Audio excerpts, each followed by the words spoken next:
You always know it's the morning when you see me looking so fabulous.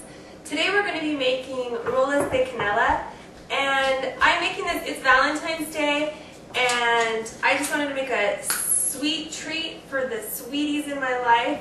Oh, doesn't that sound cute?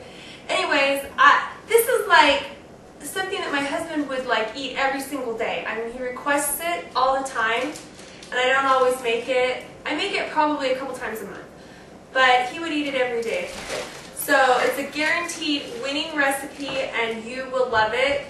What we're going to do, we're going to start off with 3 tablespoons of yeast, and I think this one is not the quick rise, it's just the regular yeast.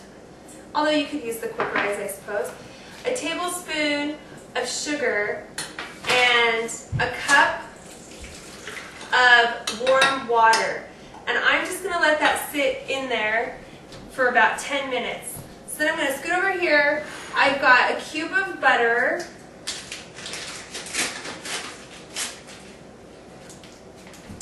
And 2 cups of milk.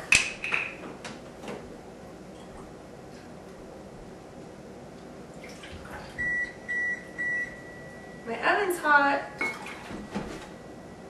A cup of water.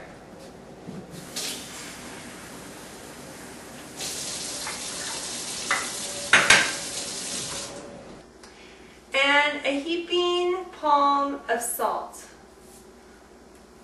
And I'm going to put this in my microwave until my butter has softened. Alright, so our dough, we're about ready to assemble. Take a peek in here. This is what our yeast looks like. You want it to kind of bubble up and get big, and it's been about 5 to 8 minutes that's been going. I've got my other mixture here that I'm now going to add to my bowl. Okay, I'm going to be adding my flour 1 cup at a time. You're going to do 8 to 10 cups of flour, and you're going to have to be your own judge, because you want your dough to get to the point where it's just got a little stick to it, and I'll show you that when we get to that step. Okay, this is done. Go ahead and take a look. Now the dough, you can easily work it with your fingers. That's what we needed. Now I'm just going to cover that, and I'm going to let it double in size, and then we'll move to the next step. Take a look at the dough. It has now doubled in size. It's nice and big. And I'm going to put a little flour down. So I'm just going to get my dough out. And I'm going to separate my dough into two balls, because this is going to make 2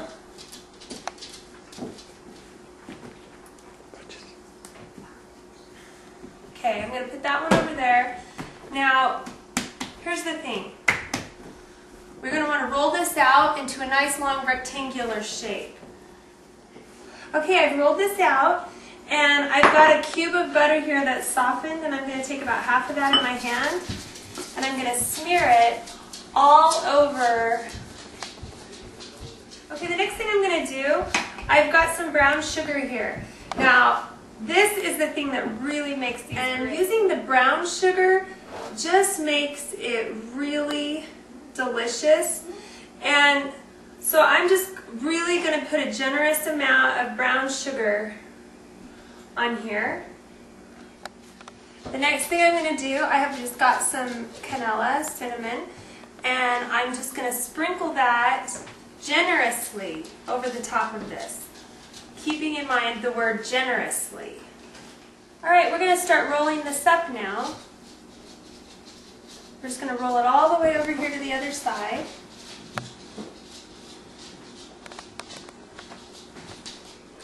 Okay, we have this piece of thread, and you can see we've rolled it all up now. And I'm just kind of trying to make the dough even as far as its thickness, so that the roll's kind of the same all the way across. And then the next thing I'm going to do, I'm going to take this piece of thread that I have, I'm going to go right to the middle of this roll. Find the middle, just kind of eyeball it, and then I'm going to cut it with my thread, just like that. I'm going to take it back again and go to the middle of this roll, and to the middle, oops, of this roll. So now we've got 4 pieces. I'm going to go back again and go to the middle of each of the 4 pieces. Alright, now I've got my cookie sheet, and I'm going to just lightly spray it with some non-stick cooking spray. We have 16 pieces now. Now, the secret to making these really good is that you have to let them rise until they touch each other. Okay, I rolled out all of my dough, so both long rolls. So I did another one off camera. And this does enough to do a big full pan and a smaller pan. You want these to rise up until they're all touching. This is critical to making these turn out good. So I'm just going to cover them. We're going to make our frosting now. I've got 1 8-ounce package of cream cheese that is softened. I've got 2 cubes of butter. And I'm going to let that kind of mix together. Okay, I'm just going to add a little bit of lemon juice, just a couple of little squirts. And a little bit of vanilla. Mexican, of course. And then I'm going to start adding my powdered sugar, 1 cup at a time. Okay, there's like 4 cups of sugar in here. You're going to kind of want to eyeball that. And I'm just going to let this run on a higher speed for about 5 minutes. Alright, they're ready. I'm going to take these over and put them in our oven. And it's 375 degrees for 17 minutes. Okay, these just came out of the oven. And I'm just going to plate one up and show you the final product. These look great. I added the frosting that we made and I sprinkled some nuts on the top and they're ready to go.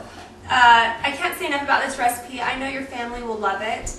Also, I just want to tell you to keep watching because I've got some really good recipes coming up here pretty soon. I'm going to be doing some churros, some donuts. I'm going to be doing tinga, an ultimate tres leches cake. So many things on my list that I want to make and show you guys how to make. So keep watching.